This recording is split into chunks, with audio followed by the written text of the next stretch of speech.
So let me have the privilege of introducing Mr. Bhaskar Kalra, Under Secretary, Ministry of MSME, who has been instrumental in revising the international cooperation scheme. And as per this particular scheme, we are organizing this Global Spin Conclave, Trade Conclave in Bengaluru, Mumbai, and New Delhi. As a part of, my dear friends, can I have your attention, please?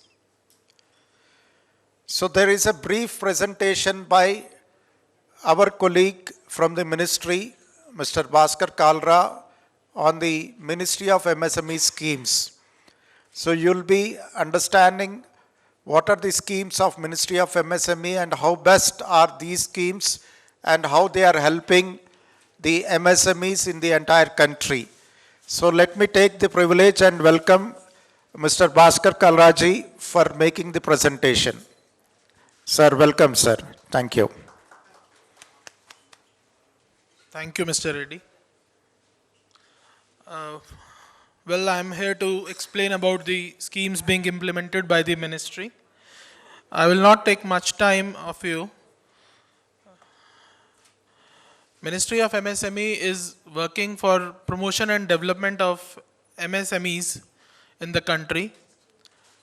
And to begin with, I will start with the recently changed definition.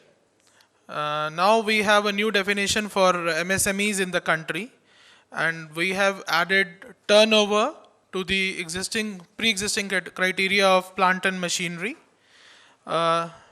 So a micro enterprise in India is that enterprise which has investment in plant and machinery up to rupees 1 crore and its turnover is rupees 5 crores. Similarly, a small enterprise is having in plant and machinery investment of up to rupees 10 crore and its turnover is up to rupees 50 crore. And any medium enterprise is allowed to have investment in plant and machinery up to 50 crore and its turnover should not exceed rupees 250 crores. This is the contribution of MSME sector to the Indian economy. As you can see, MSME sector contributes 45% to the national manufacturing output, and its contribution to Indian exports is about 49%, and overall contribution of MSME sector to GDP is 29%. MSME sector is giving employment to almost 110 million people in the country, and we have a rough idea that in India we have 6.3 crores MSME which produce 6,000 plus diverse products and services. Well, coming on to the Ministry of MSME has been entrusted with the task of promotion and development of the MSME sector through enterprise development, technology upgradation, skill development, and creating infrastructure facilities for the MSMEs in the country. We are doing this through finance facilitation. We have separate schemes for this purpose. Skill development, we have 2 schemes for this purpose. Technology enablement, we are implementing 3 schemes. Market linkages, we are implementing 3 schemes. And for manufacturing competitiveness, we have introduced a new scheme called Champions. I will come on to that. This is the organization structure under the Ministry of MSME. We have these 6 pillars to promote and develop the MSME sector. First is the Khadi and Village Industries Commission. Then COIR Board. Both of these bodies are statutory bodies constituted under the Act of Parliament. Then we have a public sector undertaking called National Small Industries Corporation. We have an attached office called Development Commissioner MSME, which is responsible for advising the Government of India on policies related issues. Then we have one of the most important institutions called National Institute of MSME. This is an apex body which is supporting the MSME sector since 1962, especially running skill development and enterprise development programs for the MSME. Then we have another institute called MGIRI, Mahatma Gandhi Institute of Rural Industrialization. It is working in the rural sector and doing a lot of work, R&D work for the rural MSMEs. We also have 18 tool rooms. We call them MSME technology centers that are entrusted with the task of doing prototyping, skilling, and even job works for the MSMEs. Now I'll be coming up to the major schemes that the Ministry of MSME is implementing to support the MSME sector in the country. First is this enabling access to credit. There we have a scheme called Prime Minister's Employment Generation Program. The idea is to provide self-employment opportunities to the rural as well as urban youth. We are encouraging first generation entrepreneurs through this particular scheme and helping them in getting finance from banks and NBFCs. The maximum loan that is allowed under this scheme is 50 lakh rupees for manufacturing sector, and for the service sector 20 lakh rupees loan is allowed. And if the project is run for 3 years, then subsidy ranging from 15% to 35% based on the area and social category of the proprietor, that is allowed by the Government of India. As of now, 80% of the units set up under the PMEGP are in rural areas, and 50% units set up under this scheme are owned by SC, ST and women entrepreneurs. We have another scheme called Credit Guarantee Fund Trust for Micro and Small Enterprise. Here we are allowing a collateral-free loan of up to rupees 200 lakh, that is rupees 2 crores, and guarantee coverage is allowed, which ranges from 50% to 85%, depending on the category of loan being allowed by the bank. Another area that ministry is covering is skill development. There we have two schemes. First is this entrepreneurship and skill development program that is being implemented by our attached office called Development Commissioner Office. The idea is to capacity build the existing MSMEs as well as the new entrepreneurs. Under this particular scheme, industrial motivational campaigns, entrepreneurship awareness programs, and even skill development programs are being organized. And this is done all over the country through our MSME development institutes, which are in almost all the states and union territories. The scheme is being implemented for SC, ST, general category, ex-servicemen, below poverty line people, everyone is being covered. The other scheme which is taking care of skill development is the assistance to training institution schemes, where we are supporting the training institutions by upgrading their infrastructure and also allowing skill development programs free of cost under this particular scheme. The maximum assistance which is given to a training institution for upgrading the infra is rupees 3 crores. Ministry is also working for cluster development and technology enablement. There we have a scheme called Sphoorti, that is scheme of funds for regeneration of traditional industries. There we provide support to traditional artisans, and the idea is to increase their production, help them in value addition, and also support them in marketability of their products. Financial support being provided by the Government of India for developing a Sphoorti cluster ranges from rupees 2.5 crores to rupees 5 crores. And we are setting up common facility centers, raw material banks, and even providing them latest machines under this particular scheme. Skill development programs are also being organized for the benefit of the cluster participants, and also we allow them to participate in domestic exhibitions and sometimes take them in international exhibitions as well through other schemes.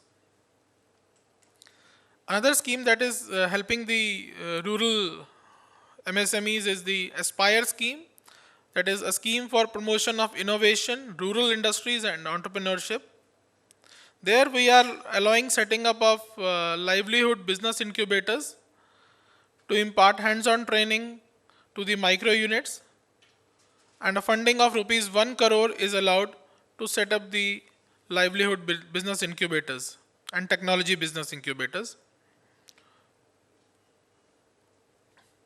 To improve the market access, Ministry is implementing two schemes. One is the International Cooperation Scheme, which I handle in the Ministry. This scheme has been recently revised, and now virtual exhibitions as well as the physical exhibitions both are allowed. And we are assisting participation of MSMEs to the international exhibitions, fairs, buyer seller meets abroad. And we are also allowing organizing international conferences like this particular conference. This is funded under the IC scheme, to share knowledge, to help them understand the best practices being followed across the globe. The idea is to capacity build our MSMEs and encourage them to export. Two new components we have also introduced under this particular scheme, which will be implemented in the next financial year. One is the capacity building of the first-time exporter. By first-time exporter, I mean those exporters whose import-export code is less than 3 years old. The idea is to help them in exporting their products by reimbursement of their transaction costs, like export insurance, RCMC charges being charged by the export promotion councils, as well as their quality and testing certification charges being paid by them for getting the certification for their products. Another component that is being launched is the Global Market Intelligence System, which is a software intervention to help MSMEs to understand what they can export, how they can export, what are the benefits of FTAs that has been done by the country, how they can get those benefits, what are all the phytosanitary norms where the product is being exported. All this will be, all this information will be given through this particular Global Market Intelligence System, so that MSMEs can easily understand how they can export their product. Another scheme that is being implemented by our Development Commissioner Office for marketing support is Procurement and Marketing Scheme. Here we allow MSMEs to participate in domestic exhibitions and also help them to understand how they can make best use of the public procurement policy. Assistance is given to the micro and small enterprises to participate in domestic trade fairs, capacity building of MSMEs in modern packaging techniques. We are also supporting in development of marketing hearts and also organizing vendor development programs in this particular scheme. With a view to support SC/ST entrepreneurs of the country, Ministry has launched a special initiative called National SC/ST Hub. It was launched in the year 2016 by Honorable Prime Minister of India. And under this particular scheme, the idea is to create a supportive business ecosystem for the SC/ST entrepreneurs and help them to participate in the public procurement process, where a special reservation has been given to them of 4%. That is, all public sector enterprises and government departments have to mandatorily purchase from SC/ST entrepreneurs up to 4% of their total purchase. Under this particular scheme, we are organizing vendor development programs. We have a special scheme called Special Credit Linked Capital Subsidy Scheme. We are giving them marketing assistance. We are reimbursing the bank loan processing fee of the charge by banks. We are also reimbursing the bank guarantee charges being charged by the banks. The testing fee reimbursement is being done for the SC/ST entrepreneurs, and also the RCMC charges being charged by the export promotion councils. Coming on to the Special Credit Linked Capital Subsidy Scheme.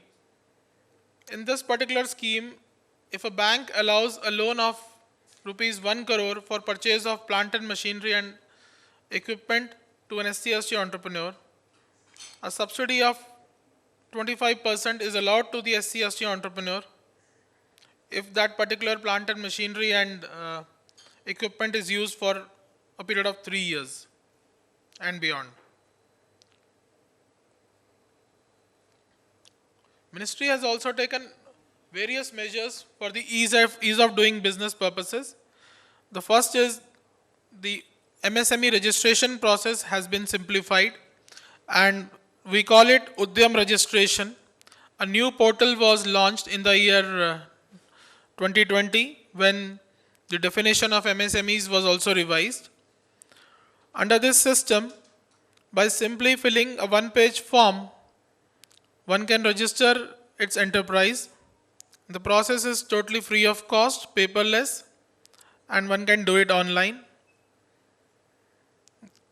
The registration is linked with the PAN and GST, and it is also integrated with the government e-marketplace, that is the GEM portal. And recently, we have also included retail and wholesale trades as MSMEs. During the COVID period, Ministry also launched a special portal called Champions Portal to handhold MSMEs which were in distress.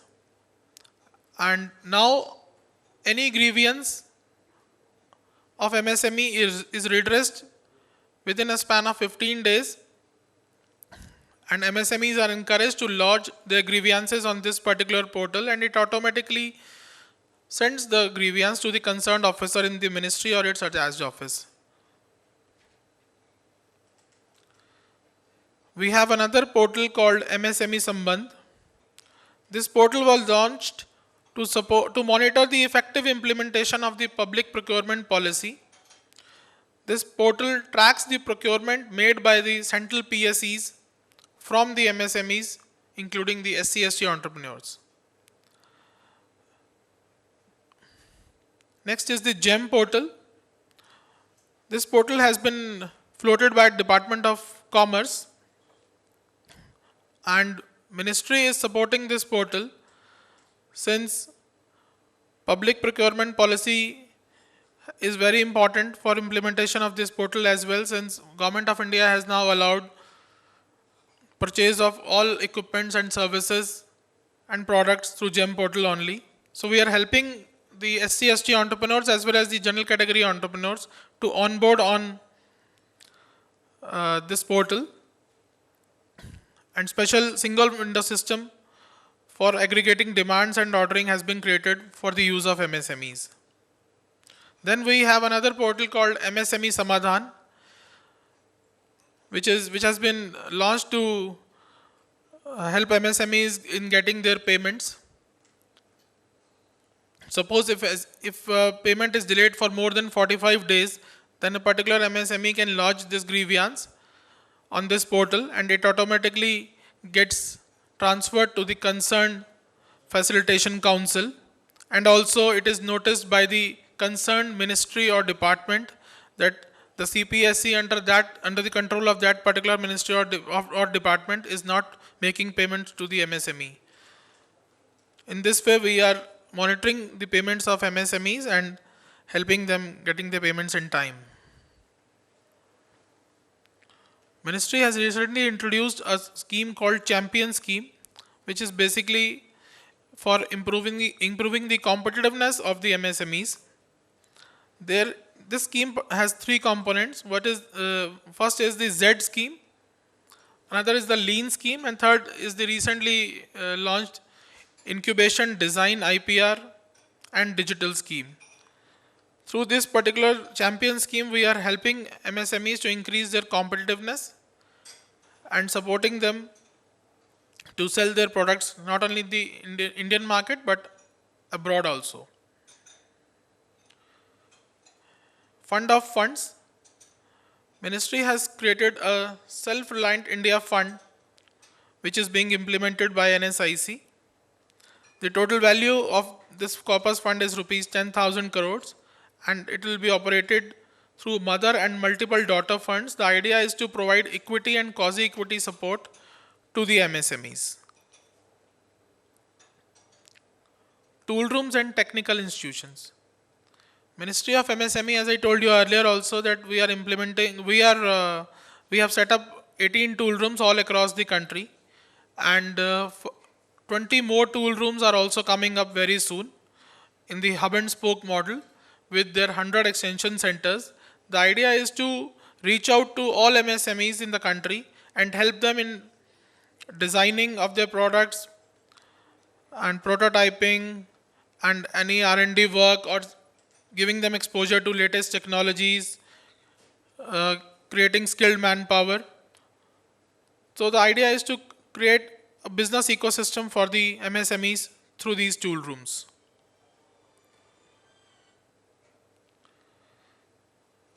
Technology enablement. As I told you earlier, that we are in the process of setting up 20 new tool rooms. So one tool room has been set up in Guwahati. The objective of this particular facility is to manufacture tool and dies, and training in tool and die making in the Northeast, since Northeast is the focus area for the ministry. And this new tool room has been especially set up in Guwahati. The assistance will be provided to the MSMEs of Northeast for design, development and manufacture of quality press tools, molds, dies, gauge, etc. Training will also be imparted, and consultancy for product development will also be given. Next is the MSE Cluster Development Program. This is one of the oldest programs of being implemented by the ministry. We implement this program through our attached office called Development Commissioner MSME Office. The idea is to have a cluster approach and develop our MSMEs. Under this particular program, common facility centers are set up where 70% of the project cost is being funded by the Government of India, and the maximum project cost allowed is rupees 20 crores. In the northeastern region, 90% of the project cost is funded by the Government of India. Similarly, there are ID projects where we are helping in development of industrial estates, and 60% of the project cost is being funded by the Government of India and remaining by the state government or the concerned cluster. And for the northeast, this support is increased to 80%. So this was it from the Ministry of MSME. Thank you very much. I had a great time, and I wish that you also had a great time in this particular conference, and you should learn a lot. Thank you very much. Thank you, sir.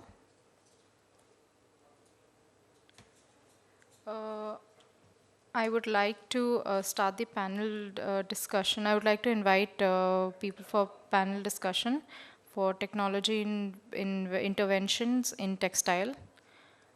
They are Dr. Ajit Ranjan Nigam, CEO, NIFT Foundation for Design and Innovation, Mr. Chandramouli Vemuru, General Manager, Small Industries Development Bank of India, Mr. Mohan Kumar Rajgopal, founder FanPlay IoT, Mr. Ramki Kodipadi, co-founder Kosha, Mr. Ganesh Subramaniam, founder and CEO Stylomia. For this panel discussion, which is being organized, the topic is on technology interventions in textiles. We request Chandramouli Vemuru, who is the chairperson for this panel, to come over the dais. You give one bouquet to him.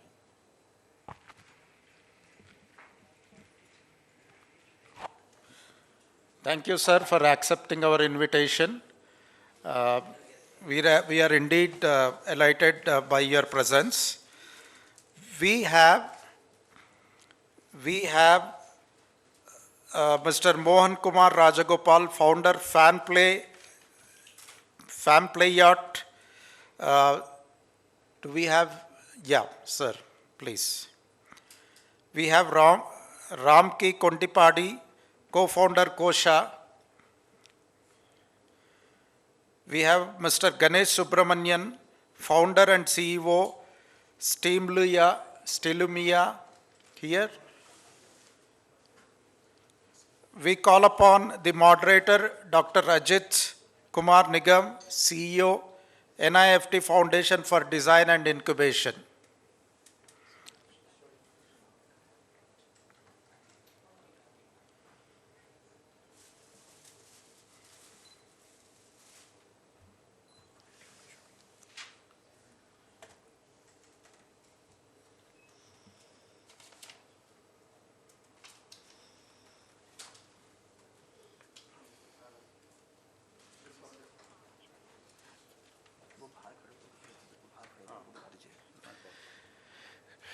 Good afternoon, all of you.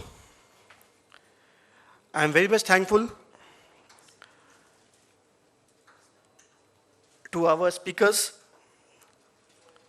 who have come all the way to participate in first Global Spin Trade Conclave, which has been happened at World Trade Center, Bangalore on 21st and 22nd of March. The esteemed panelist for this session is Mr. Chandramouli. He is a General Manager, SIDBI, State of Karnataka.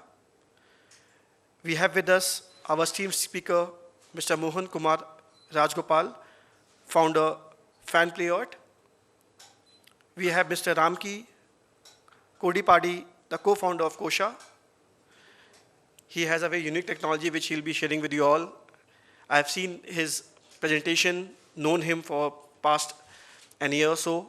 They are doing a great work, and he will be also making all of you learn about his technology and how his technology is useful in terms of tracing the product globally.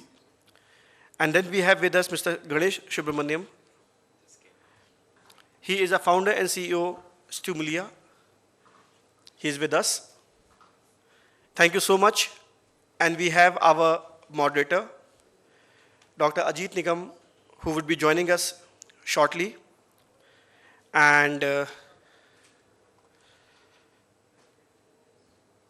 I would like, he has come. I would request Dr. Bose to welcome our esteemed panelist for the session, Technology Intervention in Textiles. Please welcome our chairperson, Mr. Chandramouli, who is a General Manager, SIDBI. I would request Dr. Ajit Kumar Nigam to welcome our esteemed panelist, Mr. Mohan Kumar Rajgopal. I will request, please welcome Mohan Kumar Rajgopal. I will request Dr. Nigam to welcome Mr. Ramki Kodipadi.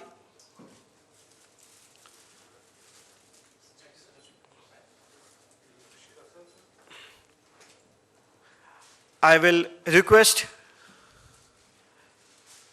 Shankar Babu to welcome our another guest, Ganesh Subramaniam.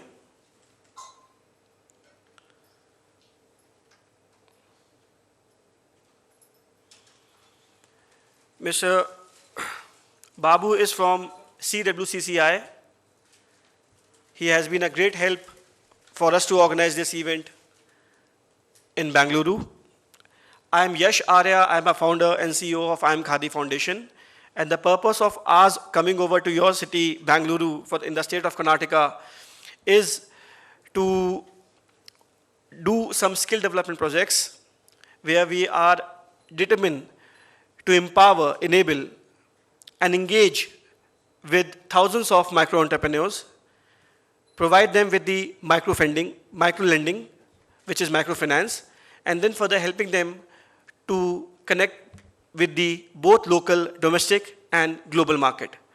So without any further time, I would be requesting Dr. Nigam to start the panel, which is Technology Intervention in Textiles. Thank you so much.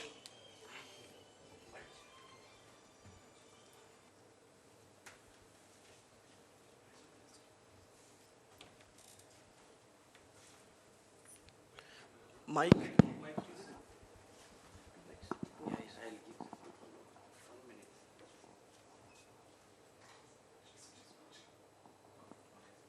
Check, check.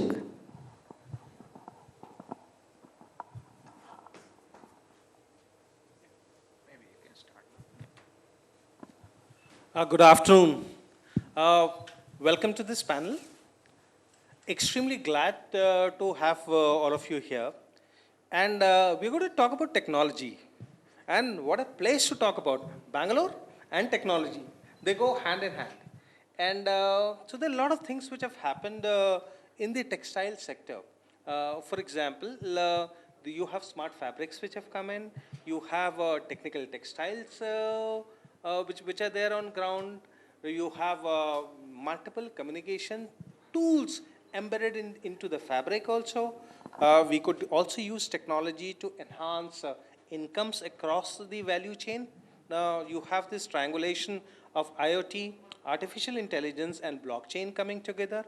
So with all those kind of things happening across, can we as a country think about the next steps? Over multiple years, it was the textile industry which led the industrial revolution. And now we have slipped. We must acknowledge that as a fact, because unless until we acknowledge, we can't move forward. With that as a background, I also would like to have your thoughts one by one on these things, and also a little bit about your own organization and how do you think India should proceed, especially from this marriage of technology with one of the oldest industries, the textile industries.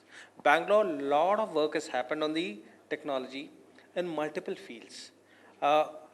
Can something more be done with a specific focus on technology?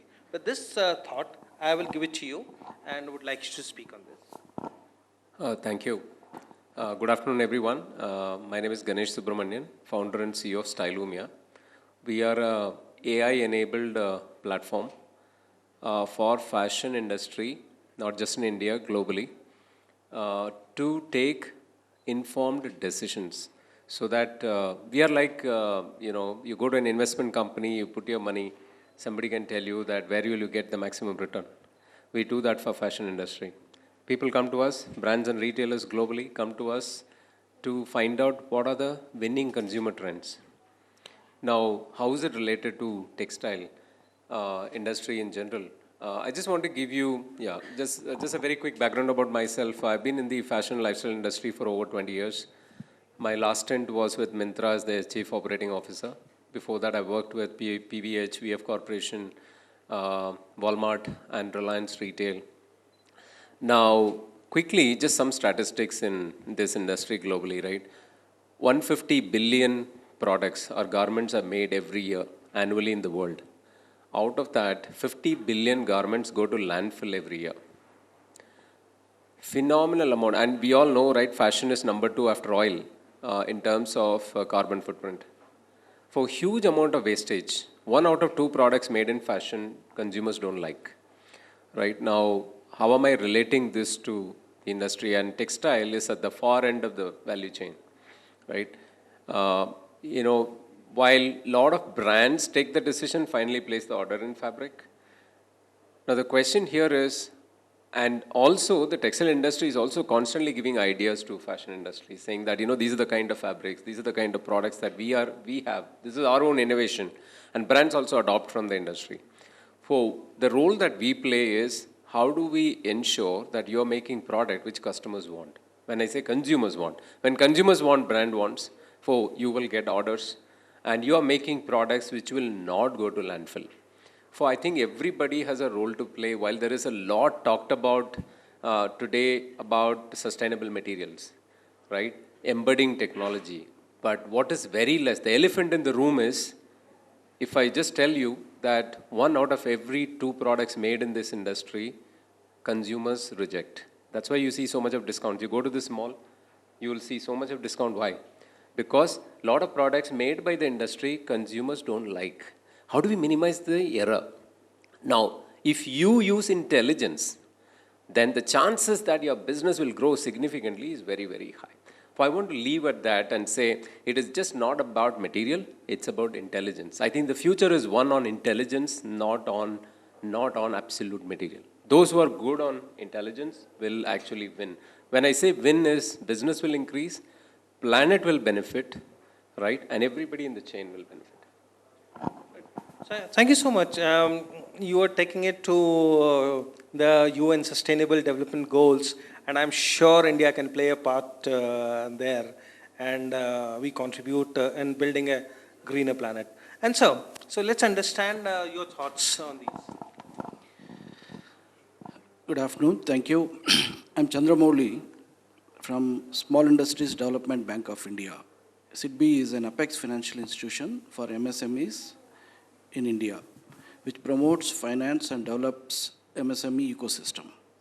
Having said that, quickly I'll jump into the topic in today. As soon as we think about a banking institution or a financial institution, we think what is the finance available for the bank. MSMEs are quite important, and a lot of previous sessions mentioned all those importance and the schemes available.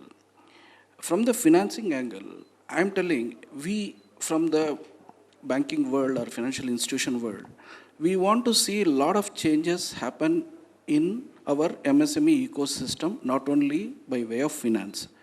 Now today I'm having an August panel who are all experts who are trying to bring what is a smart fabric, fiber to fabric, entire thing has to be relooked, reimagined.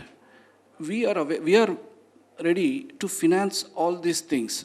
And not only financing these things, as a thought advocate leader for the MSME system, now I heard about fashion industry. When I walk into an MSME unit in India, I find my MSME unit workers donning some type of fabric. Why that fabric cannot be a fashion one and an eco-friendly one and suit their requirement? A guy working in a furnace, what type of uniform he should wear? And MSMEs, basically, they work with a very tight budget. So the fabric they have to wear should not only be good, should be affordable for them. Can we bring that type of a system? If that comes, from SIDBI I can assure you, we are willing to finance an MSME unit, be in the service sector, be in the manufacturing sector. Let all the, I give a loan of 5 crore for a textile unit. All the line people, they should wear a particular fabric, which will be very good. I'm willing to finance their fabric, what the uniform they wear. So these types of, let us think not only in terms of financing a unit for their sustenance, financing their other goals and other requirements, we are willing to look into it. And we are sitting in Bangalore, which is a karmabhumi of lot of startups, originations. So let good thoughts come in, and we are here to finance a lot of different thought processes. And MSME, the financing market is also changing. Now it's all different types of finance. The climate is changing the finance. Climate finance is a big thing which is happening. So the climate, our dressing, our fabric, all are intertwined. So let us reimagine and let us think what are the new financing goals for the banks and financial institutions.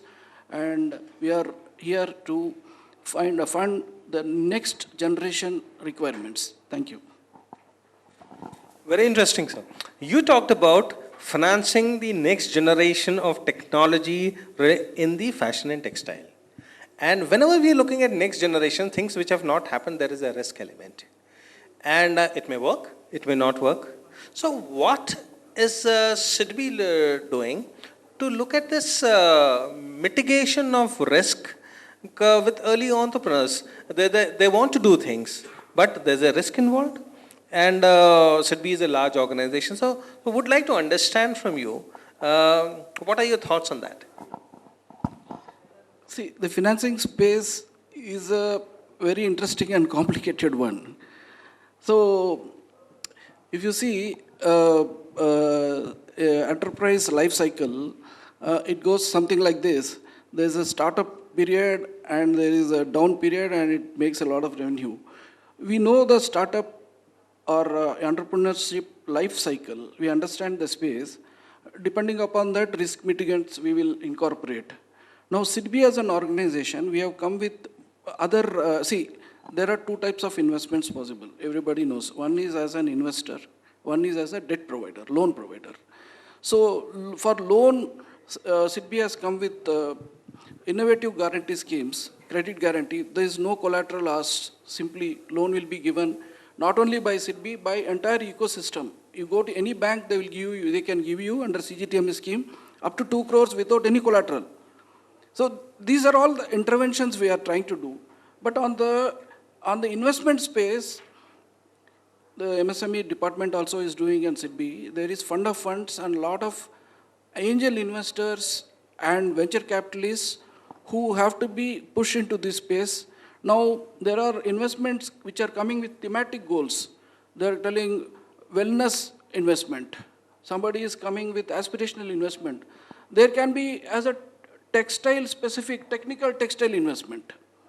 So for that, we can create an ecosystem, how we can fund, and SIDBI can give impetus to the fund of funds. So they will be experts like top people who will understand the investment space and suggest that ISCOM angel financing the thing. You will let us fund the initial point. So we can imagine so many things. So there is a number of opportunities are available. We have to think together and we can work out. Hope I'm communicating that. Thank you. I really like this concept, and I'm going to get back to you. And let us see if we can create a fund which is very specific to the textile sector, helping the startup system. And sir, I also wanted to understand what are your thoughts as far as technology and textiles are concerned. Sure. Yeah, we are actually Kosha.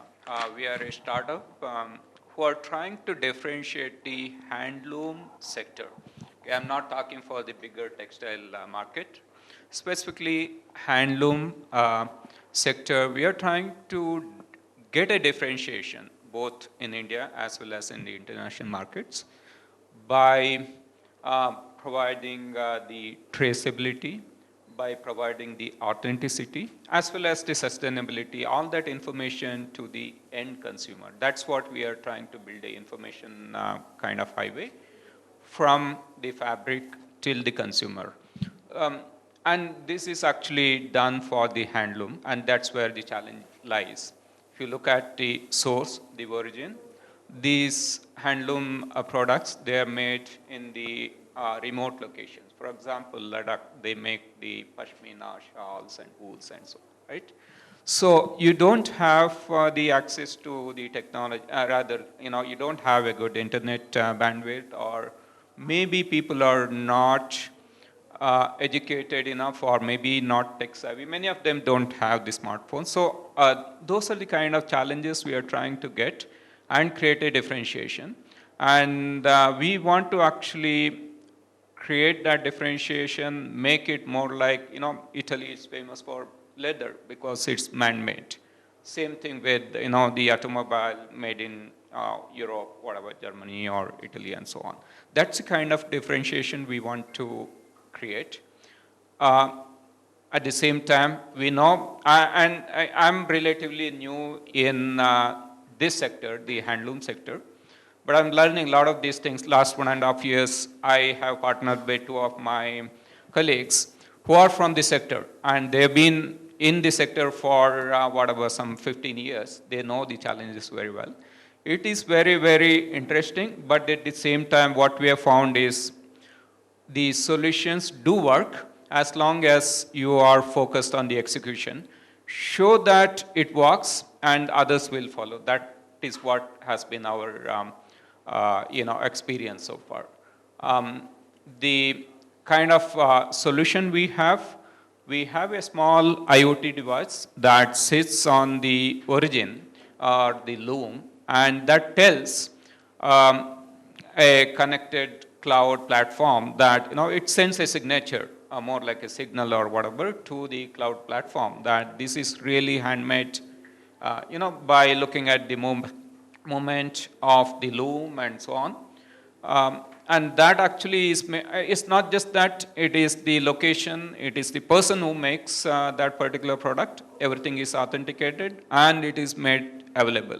We've seen a lot of interest coming from the market. By the way, market is really looking for this kind of a solution today. Everybody is asking for authentic, especially the millennial. They are so worried about where is my cloth coming from? And is that person being paid a fair wage? So we are trying to get answers for those kind of solutions using technology. Very, very interesting. So traceability is an important tenet for your organization. That's right. And when we look at what is happening on the handloom sector, it is necessary that this traceability gets embedded in all our fabric so that when we look at the complete value chain, we could find innovative models to ensure the incomes of the artisans also increase. Maybe some kind of a linkage can be established with the financial system as one moves from one stage to the next stage. Maybe a percentage comes from, maybe that's something which we could sit and explore, and that would actually help things move forward. So some early thoughts, and I think we should take this up probably using blockchain or whatever. Yeah, we do have blockchain actually in the works. Okay. Yeah. Very interesting. Thank you so much. And so, would like to understand your thoughts. You've been doing a lot of good work in when we look at technology and the textile and fashion sector. Over to you. Yeah, thanks for having me here. Good afternoon, everyone. I am Mohan Kumar, founder of FanPlay IoT. We believe we are one of the world's first sports tech IoT platform that connects all the stakeholders in an ecosystem, namely the fans, the players, the amateurs, the kids, and so on. So we have been in this journey for quite a while now. We have been trying to get the latest technology to India, more so because Bangalore is the IT and the tech capital of India. And you were right when you said that textile has been one of the oldest, and it was the cause of the industrial revolution, right? But textile itself is a $1 trillion industry. Electronics is again another $1 trillion industry. And when these two come together, a lot of challenges, right? I was a few years back in some event in US where they were trying to get electronics engineers to talk to textile engineers. And the US Commerce Secretary was there, and she said, why don't you just talk to each other? That's the first step, right? Because what we say in design in electronics is completely different for a textile engineer, right? So it starts there. I think the conversation has to start in a country like India because we have a big textile manufacturing base, and we do have excellent IT engineers in Bangalore and other parts of the country, and an evolving electronics manufacturing sector. So these three things put together could make us a global leader, and that's what FanPlay IoT believes in, because we can do end-to-end solutioning, right? We have textiles, you go to Tirupur, you go to other places, Ludhiana and so on, and you can get things done in a pretty affordable manner. And then you have electronic sector coming up in Mysore. I mean, there's already good factories in Mysore. You get things manufactured out of there. And of course, place like Bangalore is there to do the end-to-end solutioning, right? With that, we have been actually able to launch globally viable products. Right now, we are about to launch India's first smart jersey during the IPL. Probably today also I will launch it here if you allow me. And this is something very innovative because this smart jersey is not just for sports, but it's also for healthcare. It can be used for industrial monitoring, like gentleman was saying. about the workers wearing something and being monitored for their fatigue and ergonomics and so on. You can also go into places like, where lone workers like miners are there, who we do not know. We have had cases where people are deep in the mine and we do not know what their health status is. Do you actually save them or do you let them go, right? And of course, all the pandemic, a lot of people would have survived probably if we had a smart jersey which were monitoring their vitals from home, right? So plenty of opportunities for India, and I believe we are onto something big. Thank you so much, and I'm sure we would also like to see your product and wish you luck as you launch. Jumping into another area, all of you talked about innovation, changes. Now, innovation for the sake of innovation, or an innovation leading to a greater market access. That is something which I would like to hear from you, that can we, by innovating and do things which will lead to larger market access and not limited to what we tend to do within the R&D space, great research, but it does not get commercialized. So innovation leading to commercialization to a greater market access. So what are your thoughts on that, please? Yeah, I think this is a very interesting question, and this is a question for any startup or a company wanting to innovate, right? Which is, I typically say, you have, imagine a 3-circle Venn diagram. For first circle is, where do you innovate? I think that's a question. One is, what are you good at? That's one circle. The second circle is, what are you really passionate about? And third circle is, for which there is a good, reasonable market size. For if you innovate at the intersection of these three, you have a high probability of winning. Which means that if you are therefore let's take an example. I'm good at, let's say, software, and in a specific area, and I'm also passionate about it, but nobody wants it. This will become an expensive hobby, right? So you put your idea through this test, whether it ticking off all the three. Otherwise, what will happen, either it will become a niche. See, everybody doesn't need a huge market, but you might want to solve something only for jerseys, or you might want to solve for any clothing anywhere in the world, or you can solve for anything, right? Now, question is the ambition. I think your ambition will decide how big a market you want to access. Some people are comfortable, okay, my factory, if it gets sorted, I'm good, right? Or somebody would say that I want to impact the world, right? For one is the ambition, and in that, under the ambition, you put all these three. Typically, the chances of success is high. Thank you for your thought. Very interesting to look at it from the perspective of intersection of Venn diagrams. Takes us back to classes long back. And before I talk to our financiers, Sidby, I would like to hear from you on how innovation can lead to market access globally, and how India can actually take its rightful place, if I can use that terminology. Yeah, so far, from our own experience, what we have seen when you talk about things like traceability for a handmade product, that really excites most of the Western world because of the ESG norms, and they are really passionate about that, and more so the millennial generation. If I take my own daughter's experience, she is in 20s, early 20s, so she is, even if we buy something for her, she questions, why did you buy this? And, I have plenty. So people are concerned about, where where is the origin of what they wear. I think especially when we provide the visibility, the transparency of where it came from and who made it and how did it actually reach you,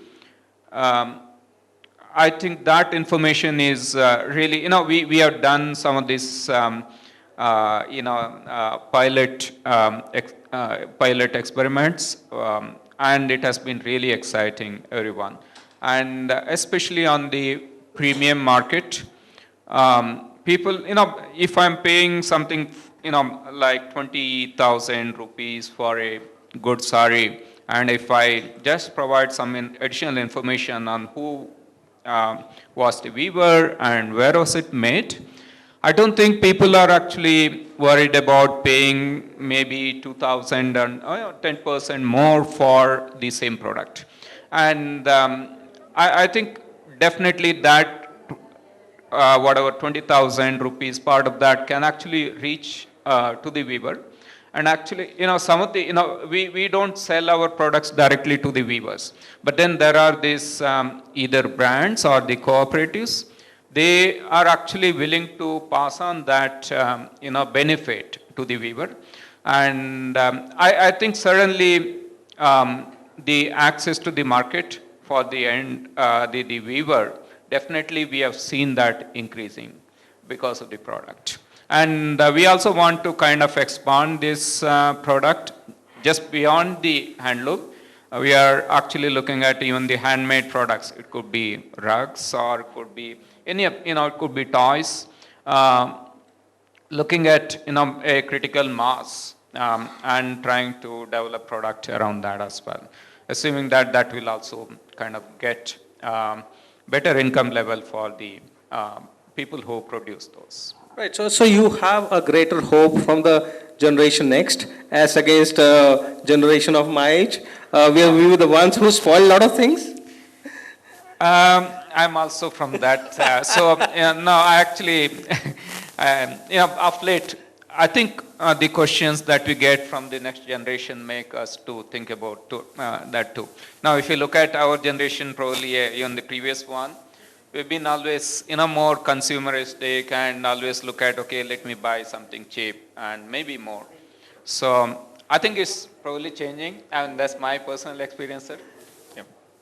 All right. And thank you for that. So how do you think we should move? Let's look at an action, a real action plan, and take it from there. That say we take these kind of steps, and thereby the one traceability happens. What Sir said, that you are at the intersection. What are your thoughts on that?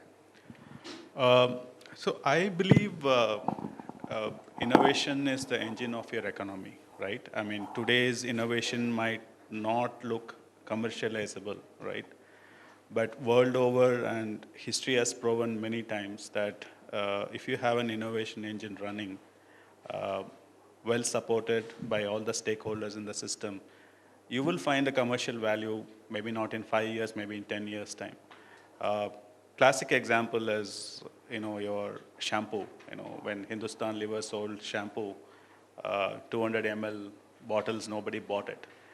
But they want to access the bottom of the pyramid, and then they started making these 1 rupee sachets, right? And immediately the market opened up. But the innovation happened long time back, right, for that shampoo formula. And I personally believe, especially in countries like India, anything you do, you can always find a market, right? It's just a matter of accessing and talking to the right networks to access it. So more often I'm asked by investors, what's their product market fit, right? And I take a view that if you already know that, then you're no longer a startup, right? I mean, startup is basically there to take risks and pursue that risk and go and see things which others have not seen as yet, right? That's the purpose of a startup. And they are willing to take the risk for that. But you do require people along the journey who will support you, like our gentleman here from SIDBI can look at few startups in that space. And I'm sure as a country, if we invest in innovation right from the grassroots levels and even from school levels, right? Plenty of ideas are coming, but they have to be channelized, and experts should come in and say what is commercializable, where can we find the market access, So to answer your question, I think the next steps would be to build what you call as the ladder, to access markets, newer markets. And I'm sure if Apple can manufacture a product in China and ship it to all over the world, we too can do the same. Right, so you think we should actually develop an India-focused framework on technology readiness levels, TRL level 1, 2, 3, and put them through that process so that a very systemic approach is possible? Yes, yes. I think that because the TRL levels are almost global, right? I mean, the acceptance is straightforward when you have that established. And I would also like to bring in the fact that standards are also important for the same reason, right? And when we started the journey in FanPlay a few years back, there were no wearable standards. But today I'm part of the BIS committee where we represent India in the IEC global standards, where standards are being drafted today, right? The Koreans, Japanese, and Chinese take lead in this. But I'm glad to say that BIS actually has taken a lot of steps to be global, globally acclaimed, or at least we participate in most of the standards. Because if you address the standards and the certification process, then you are way ahead in saying that these are the products which needs to be standardized according to these standards, right? So that's where a lot of products in the past, we had to always rush to CE or FDA or whatever for approval. But today, if we are harmonized and we are part of the global standards already, then the products which come out, we have a certain say. So yes, so there is this TRL levels which needs to come in, but there should also be standards which have to grow from here. Right, very interesting thought. And when we look at innovation, things have to happen on ground.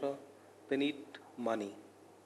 And that's where I'm going to request Sidbi to talk about that. How do you fund these innovations? And we are using the word innovation. A lot of them will never see the light of the day, but you have to take that chance. So what is Sidbi thinking on? How do we get into this space, focusing on the fashion and textile sector? There were a lot of people on ground. A lot of things are happening. But the kind of support which is required from an innovation perspective is slightly different.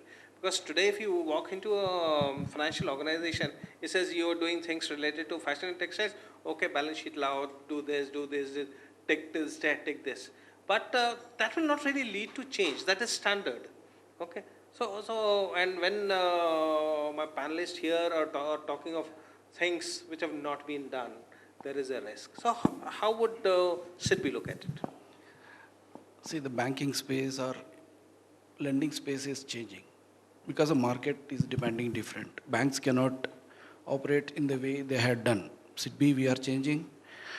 And Sidbi's role as an Apex financial institution is to make the ecosystem change the way it operates, be it in the textile sector or any other sector.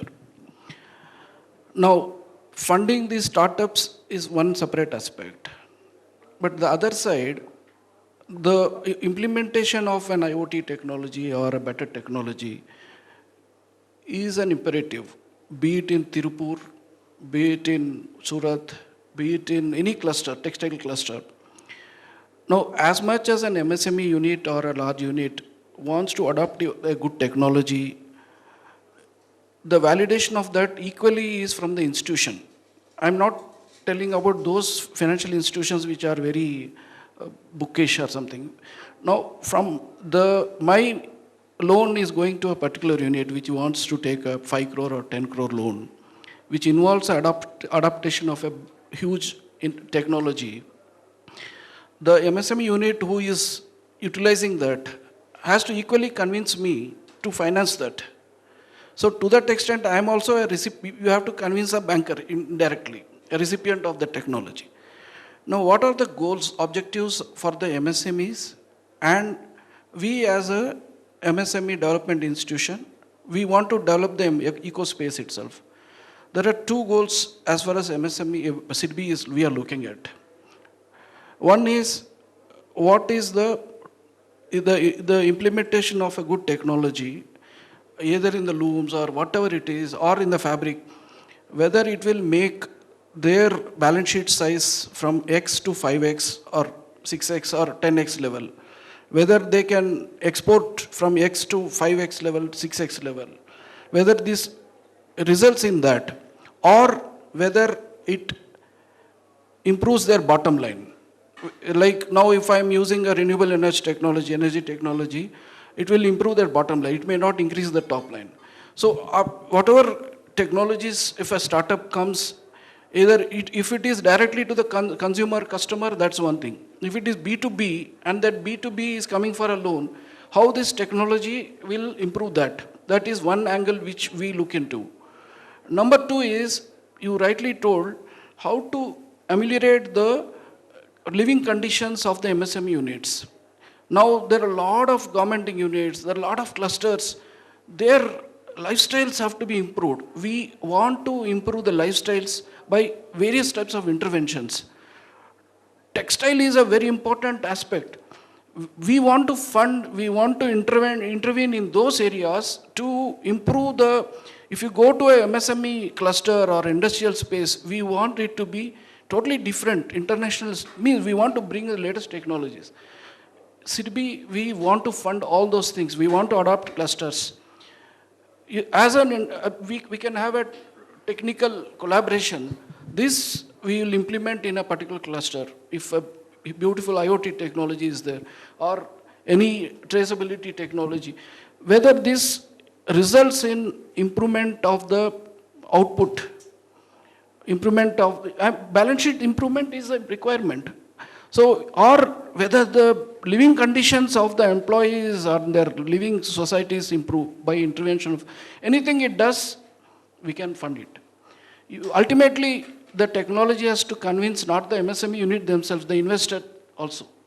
So, we can reimagine entire space, and our type of institutions we are looking as in a different plane. We want to intervene and to develop this. And we can do a lot of wonder into this, I'm sure. Right, very interesting. So we have people thinking in a novel way, and we have bankers who are also thinking in a novel way to solve these problems. So when we really look at it, through the intervention of technology, we can possibly improve the living conditions of the producers, as well as reach to larger markets. And it is only when we start connecting the dots, then this thing happens.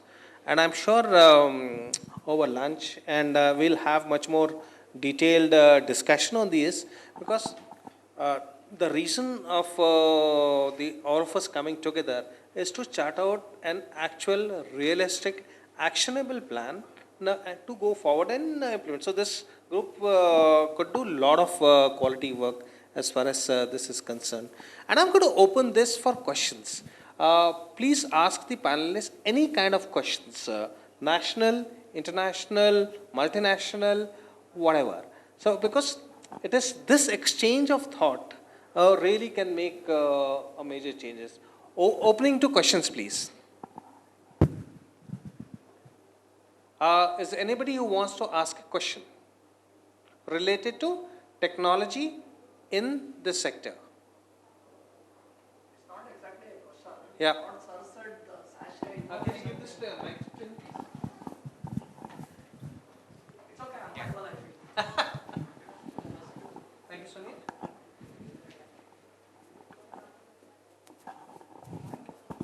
Hello everyone, I am Puneet from 333 Academy. It's not a question. What sir said, the innovation part of sachets, when everyone were selling in 200 ml bottle, that sachet concept that touched my heart. And we have to think in that way, innovative way. That's what from my end, I think. And I'm going to, yes, our friends from Mauritius. Okay, so let's have the question. Yeah. Hi, this is Avinash here. So Ganesh mentioned about the mismatch in demand and supply, right? So there's so much of wastage and landfill. So what is the way out? It's I'm sure you have a thought process behind that, right? Yeah, I think, I've personally been in the industry for over 20 years. I made a lot of products which did not sell. So it was my personal pain to solve this problem, right? And I was just looking back at the industry and say that, why is this happening? And you would have heard about Zara, the H&M, and now Shein globally. And you'll see these companies make less wastage, relatively. But if you understand what is the difference between the rest and these people, right? And while Zara case study is so much written about, India is faster than Zara. Go to Surat. Surat makes product faster than anybody else.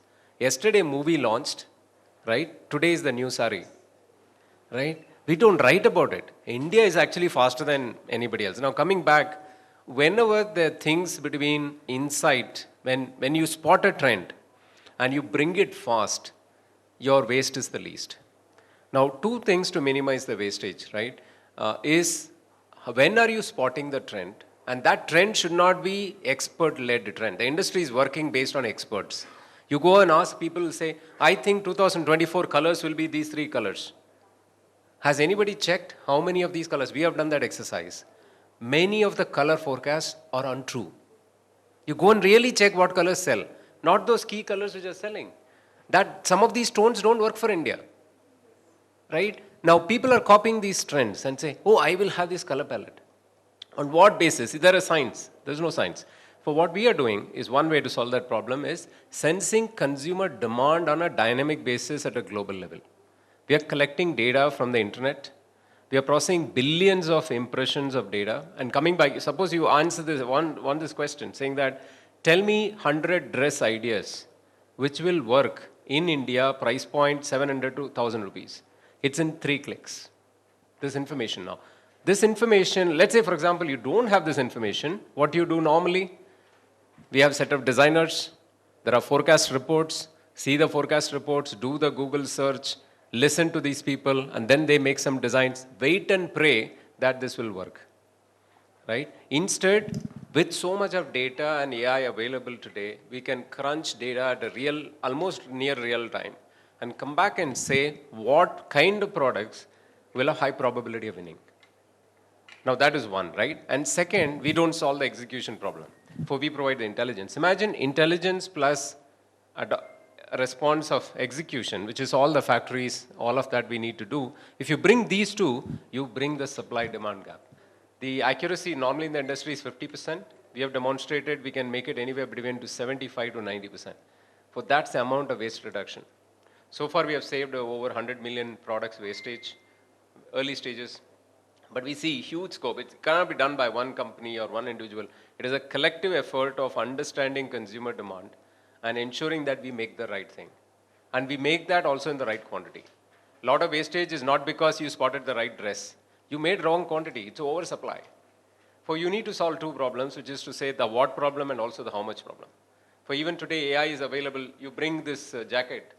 We have a model which will scan this jacket and tell you whether this will sell well or not, instantaneously, for your market, for your customer.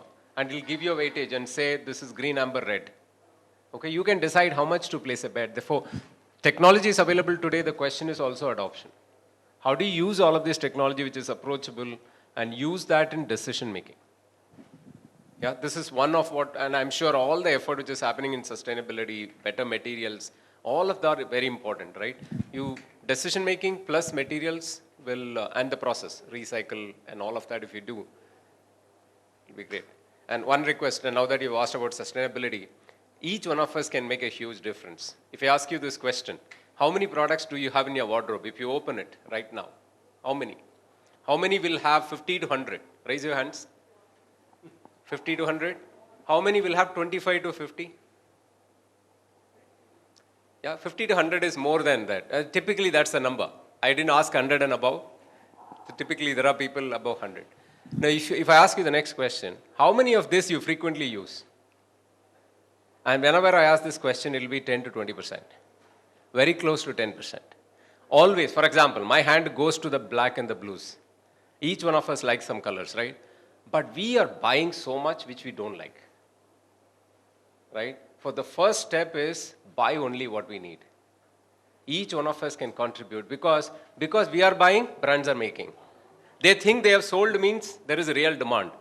Sale is never a real demand. Your wardrobe tells us, right? So I think the first action that we all can take as consumers is buy just the right quantity. I think we'll have a better planet. And my request to all the brands is to not just go based on your sale, to really get into the wardrobe of consumers. Then we all together make less. The next question, a lot of people are going to ask me, if all of us consume less, where will the economy go? That I leave it for lunch. And we had a question from our friends from Mauritius. Can we take it after him?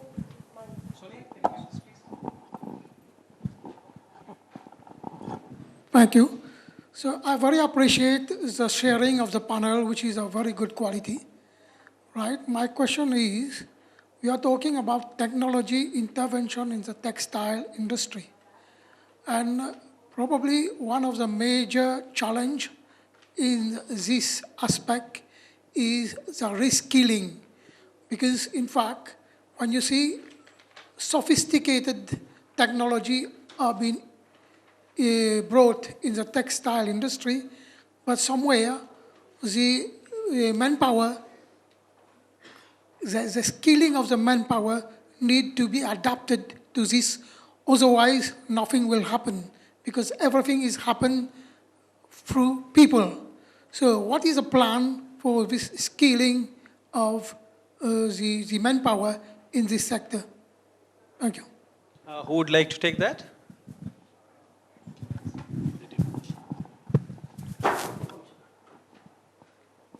Yeah, since we are working at the ground level, I can probably give that perspective where the people who make handloom products, they come from the remote places. The education level is pretty low. I think in India, some 25% of the weavers have not been to a formal school. That's the kind of thing. And then most of them, they probably reach, high school level. That's the maximum. But the challenge that we have, how do we ensure that they make an entry that, a product is in progress. I started the work today, a piece of fabric, or I ended it today, or this particular material has come into, me today. So the biggest challenge was to, kind of create a app. Even though they have smartphone, many times, they wouldn't do more than probably a WhatsApp messaging. And we have to really struggle at that point of time. How do I ensure that? So ultimately, we are somewhere there. Still, I think the challenge is how do you ensure that the technology meets the people aspect. We are trying to make it as simple as just one button start, one button end, and not more than that. But at the same time, there are some key things like, we have an IoT device that needs to be always on the loom. So other than putting it over there, the person doesn't need to do anything. But, for those kind of things, what we are planning to do is enabling the cluster. We don't go to a, one house in village, but it's a cluster of, villages. So out of, let's say, if there are 100 people, 100 weavers, we identify one other person. It's also a way to create a local employment. That person is actually trained to do somewhat advanced level of, operations. And he or she also kind of acts as a mediator. And there are all these other issues like, the language and so on. So that really is kind of taken care by this. Obviously, it is not a smooth thing. Lot of learning, but I think we are somewhere there trying to make it happen. Yeah. Lady in the green, please. Can we give a mic to her, please?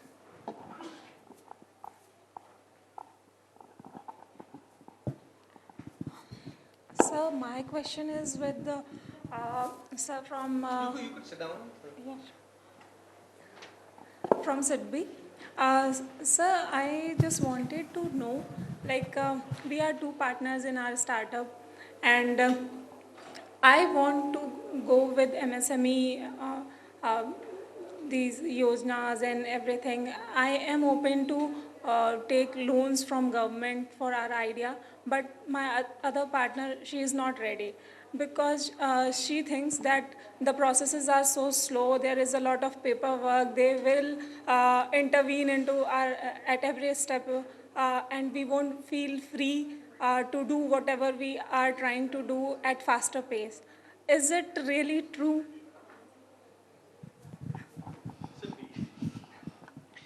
See, we, any field, we make images, experience. But see, it's like your own product. Somebody has to test it, right? And entrepreneur is one who never ceases. Whatever happens, the perseverance is the art of the game. It's true, because see, what's happening, particularly institutions which are dealing with public money, they are means the ecosystem on the other side, lot of blame game means, so they have to, we are only talking about the good guys and who want to do things. So it's the ability of the entrepreneur to communicate that here is a lendable product which will be a success. And in the particularly the MSME space, let me tell, and here is the promoter who is going to stick to what they tell. They are believable. These two, if you communicate, most of the red tape or delay will crumble. So if, means, if my child is starting something and a father is convinced, he gives the money to them, it's as good as that. So don't be worried about these things. As long as your product sells, it moves, you have an idea which you are sure it goes forward. First step is for you, if you believe that way, before you start revenues, then you have to convince an investor, an angel investor, or whosoever. Afterward, see, loan, normally debt is a up and when the revenues start moving, no, at that time debt is a product. When nothing has started, somebody comes, loan de do. Debt doesn't work out there, because the problem with debt is you may sleep, but the loan will not sleep. The interest will be, it will be always be working on that. So at that point of time where the revenues don't start coming in, investment type of intervention is the best thing. We can discuss a lot over a cup of this. Thank you so much. I hope I'm communicating something to you. All right, thank you so much. Are there any other questions? Okay. Guys, it was a pleasure talking to you, and a lot of thoughts have emerged out, and we will put this together, and quick action points will be created. Then since I work with the Ministry of Textiles, we would look at trying to implement this on ground. Because sometimes it happens there is a gap. The government is thinking from one perspective, whereas the requirement on ground is something else. So these conclaves do help us clarify our thoughts and the directions we need to take, keeping a broader perspective in mind. So thank you so much for this. It was lovely chatting with you guys. Thank you.